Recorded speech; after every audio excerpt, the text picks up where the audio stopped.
Hey YouTube, first time on camera. A little bit nervous, but I thought I'd try and help some guys out who've been trying to find out about shrimp and things like that.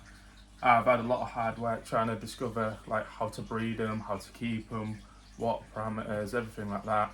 So I thought I'd just try and make it a bit easier for you guys and share what I've found and what I've learned along my way. This is my shrimp tank. It's got blue velvet shrimp in it, also known as Neocardinia shrimp. And sorry, I'm just checking some of my notes. And I've had this tank set up for about nine months now. The fish seem to be doing very well. Shrimp, sorry. The shrimp seems to be doing very well, and at about the 4 month mark, I was getting a bit worried because I didn't seem to be getting any breeding. They seemed to be happy and feeding, but I didn't really seem to be getting any breeding or anything like that, any signs of breeding.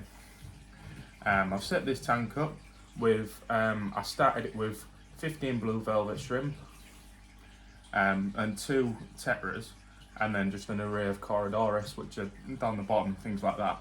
And I put some plants in it and some driftwood and some bogwood and just left it to it. The filter I had running at the time was Fluval U4, I think it was, and it seemed to be alright, but one of my concerns with that was that the shrimp might get sucked into it. So I don't know if you can see in the corner just here, the lighting's a bit bad, I apologise about that. I set up a small bubble filter. It's just a 6-inch round bubble filter, and that's running off a little blue pump which I'm not sure what it is.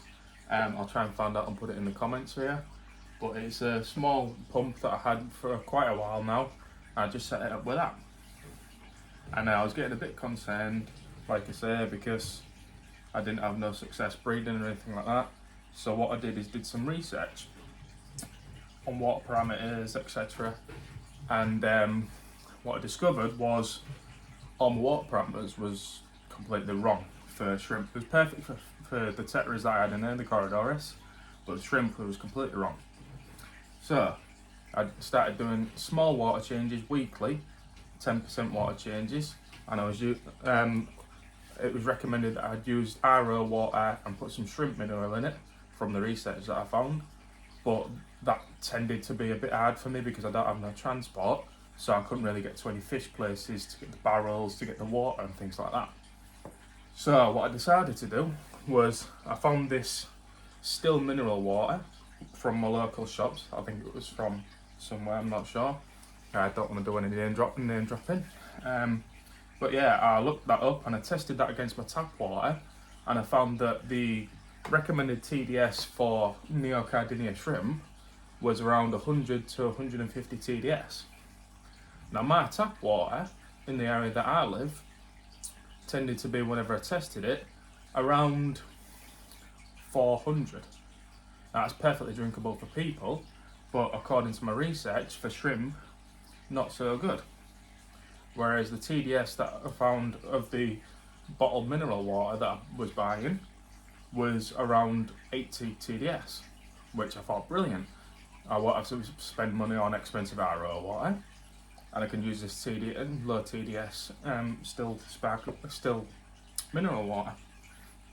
So I started doing that, and my research, it recommended that I should do 10% water change every 2 weeks, but I found that one, I'm a little bit hasty and things, and I found that wasn't lowering the TDS quick enough for what I'd like it to be.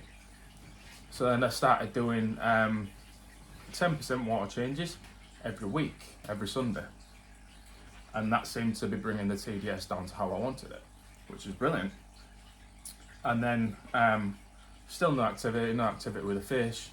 I checked the pH, did my research on the pH. The pH should be 6.5 to 7.5, and mine's just around 6.8, which is brilliant. The GH and KH are recommended to be 6.8 and 1.4, and mine came in at about 8, 9, so a little bit high, and the KH was about 6. So like I say, a little bit high, but still okay. So I tried doing what I could.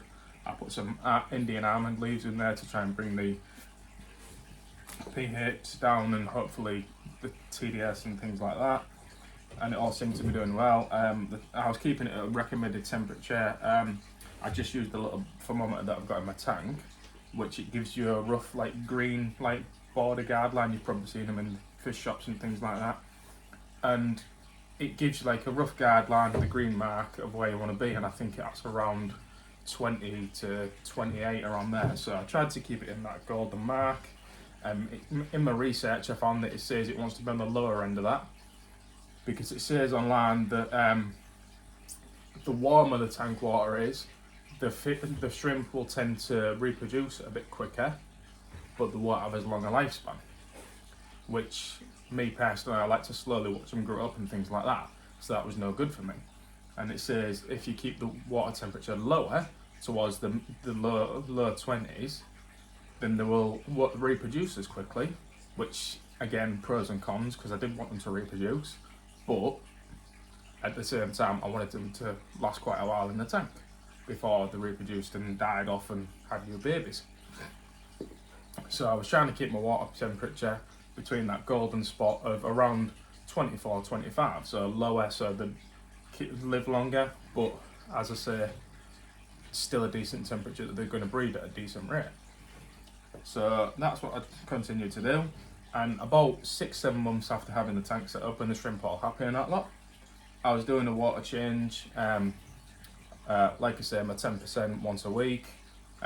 Started topping up the tank, and I noticed that on the top of the jar of Amazon sword, I think it is, sorry, the large Amazon sword, if you can see that just in the back there, just on the top of that there was some tiny little blue dots. So I got my magnifying glass out because my eyesight is not as brilliant as I wish it was, and I got my magnifying glass out. I know for my age it is not great. Got my magnifying glass out, and lo and behold, there were baby shrimp. Brilliant success. So I've left them going now, and I've got some other little plants dotted around. They seem to be loving it, and I'm just using some to feed them. I'm just using some generic pellets off eBay, which I just don't know if you can see that. That gives you all the full rundown of what is in it and everything like that. All the information there. And yeah, like I said, they're just some generic colour enhancing pellets. It says they're for red cherry shrimp, but I figured if they're a colour enhancing pellet, they should hopefully work on my blue neocardinia as well. And then on top of that, my research led me to believe that they need like plenty of minerals and things like that to eat and find around the tank, to keep the shells nice and healthy and strong and everything like that. Excuse me. So I also bought these off eBay, which are little mineral calcium blocks, and I've dotted them around the tank. I don't know if you can maybe see them. There's a few on the plant here, what's fallen down, and then there's 1 or 2 dotted around here. And every now and again I see them nibbling on those and seem to be doing happy. So like I say, it took me a while to get them going and getting it established. I did all my research and just trying to further it and keep them breeding and happy. And then once this tank gets established, then hopefully I'll get another one set up and try breeding a different species. But thank you for listening. If I bored you, I do apologise, and see you guys later.